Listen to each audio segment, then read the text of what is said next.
So what does being in a relationship with someone with ADHD look like? And how do we navigate best policies to make it the most functioning and healthy relationship it can be? The first is to honor the ADHD. It's a beautiful gift. It's a beautiful superpower because you will never feel so loved as with someone with ADHD. They are hardwired to pay attention to every nuance, every facial expression, every body language change, everything you love and you don't love. They are hardwired to input it. So you're going to feel loved in a whole way that you've never felt before. They also have challenges, and when we work with the challenges, they can feel so good, they can feel so on top of the world, and they could be your biggest cheerleader. So how do we navigate these things? So the first is that they are hardwired for sensitivities. So sensory experience, they can be overwhelmed by social situations because they plug in, they're noticing everything, they're scanning all the time. And when they go home in the quiet, it's when all the downloads are coming in. So they can get kind of like antsy or restless at the end of a busy thing. And they might have anxiety because maybe they think about, their head spinning about the things that happened that they can't control since they're no longer there anymore. So co-regulation is really important. They're gonna notice every time your facial expression changes. If you're like this, if you're like that, they're gonna automatically, with the rejection sensitivity, they're gonna assume they've done something wrong, that you're upset with them, that they're inadequate. The instantaneous thing that happens in the brain every single time.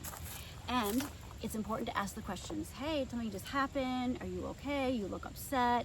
No, I'm just like thinking. Oh, I'm looking at the bug over there, whatever it is.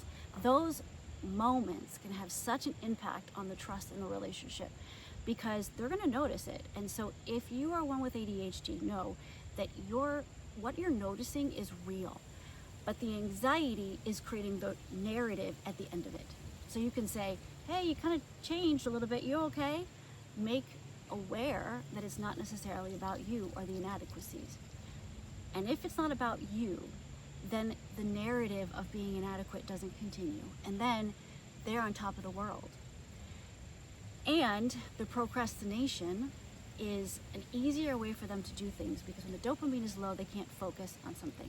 So if you say, honey, can you do the dishes? They're like, yeah, I'll do it. They're thinking, I'll do it before I go to bed, right? Or whatever it is. They're not thinking the same time frame.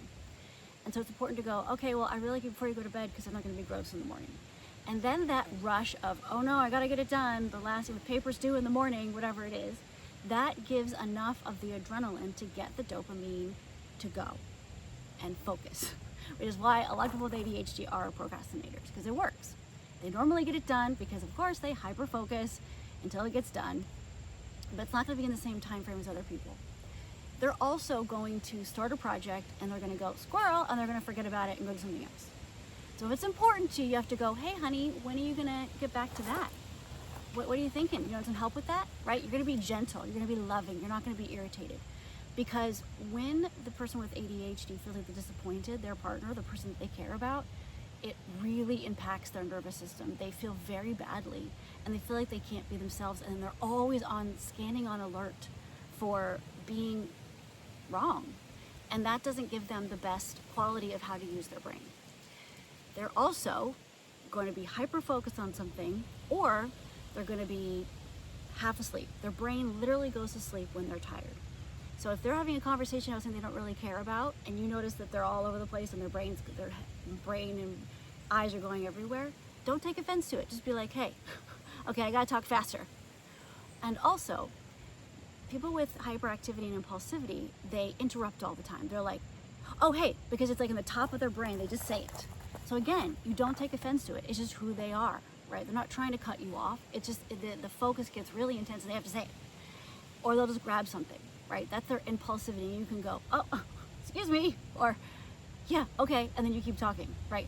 The other thing is they worry that if they don't say it in that moment, they're going to forget it. That's the biggest fear. If I don't say it now, I'm going to completely forget it and I'm not going to say it. So I'm just going to say it. And so that's the impulsivity. So again, it's just how their brain works. It's not about trying to interrupt you or not wanting to hear you. It's that they fear that they're going to forget it and they just say it. Also, what's really good for people with ADHD is they feel on the go and restless, on the go. They need their body to be moving. So exercise, taking walks. Like if they get fidgety and irritated, like go take a walk, right? They also get hangry, right? Just have some breakfast bars around to make sure that you can give them a snack, when their body needs it, because they feel these things very intensely. It overtakes their brain. And they are going to automatically assume that they are behind and that they are inadequate. So the more you can be gentle and loving and be like, hey babe, like, I know you really meant to do the dishes and I know that you really wanted to, but you forgot.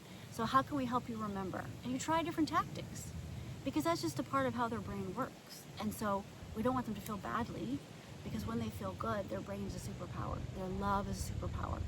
But if they begin to feel negative, they feel that they're not good enough, they're not going to use these amazing parts of their brain. And so be aware of how they're feeling, what they need. If their feelings are hurt, co-regulation is really important.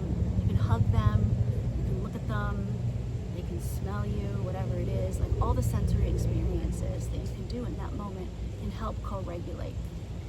Because if they feel hurt by something, they're not going to feel safe to connect. But in fact, the nervous system actually needs safety to calm down. So hugging them, just whatever you need to do for that co-regulation. Hey, you can look at them, you can talk to them. Hey, how you doing? And the most important piece when you have an ADHD person is validation. Validation. You may not have intended for something to be the message that they are taking in. Hey honey, I really understand that your feelings were hurt by that and you heard me say that. But honey, that's not what I was saying. That's not what I meant. This is what I meant. Validation, because they are so good at processing everything around them, that if someone says, that's not it, they're not going to believe it, because the whole experience is so intense and so intentional that by the time it comes out with a conclusion of, hey, you really are irritated with me, you really, like, you're not okay with this, it's from a deep processing. So you can't negate that without going, I totally get why you think that, I know I've made you feel this way, and also this has been happening, and so it wasn't really about that, or whatever it is. When, let's say, the TV is on and they're focused on something else, they think that they're hearing, and they are, but it's not going into the short-term memory. It's kind of going, it's coming and going. So you can say, honey, I'm leaving, and they'll go, oh, okay.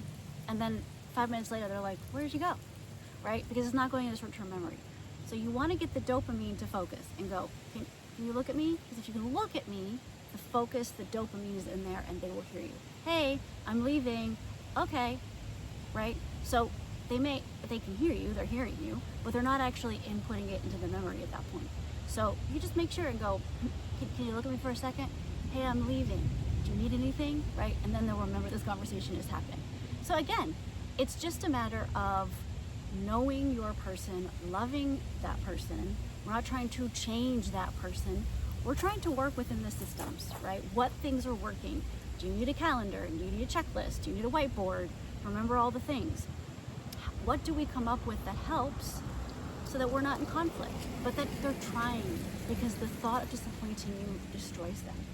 And so gentle correction, of course you can have your needs met, but not in a way that hurts them. So the best case is saying, hey honey, we do have to leave really soon, and I'm getting worried that we're going to be late if you don't get ready soon, right? That's a very valid stance of going, you're not getting ready, why aren't you ready? Their dopamine can't change that fast. And also it needs to be at the end in order to go, oh, I gotta go now, right? That's just how their brain works. Honey, we gotta leave in 15 minutes, I think you should start getting ready, and they'll go, okay, right?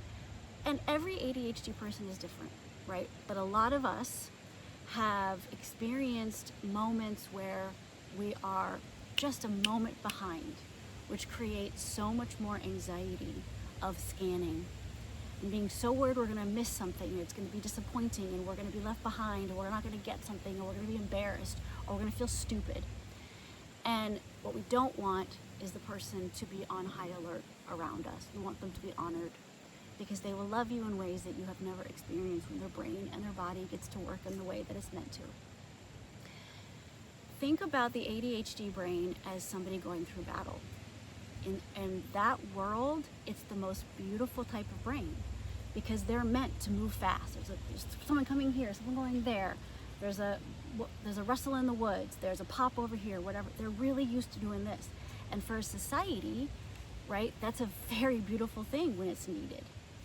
And they're not going to sit there and just go, oh, I need to go over here and go over here, right? So it's a beautiful gift, but one that takes intention, and that's okay. So I hope that was helpful, and I hope you have a beautiful day. Bye.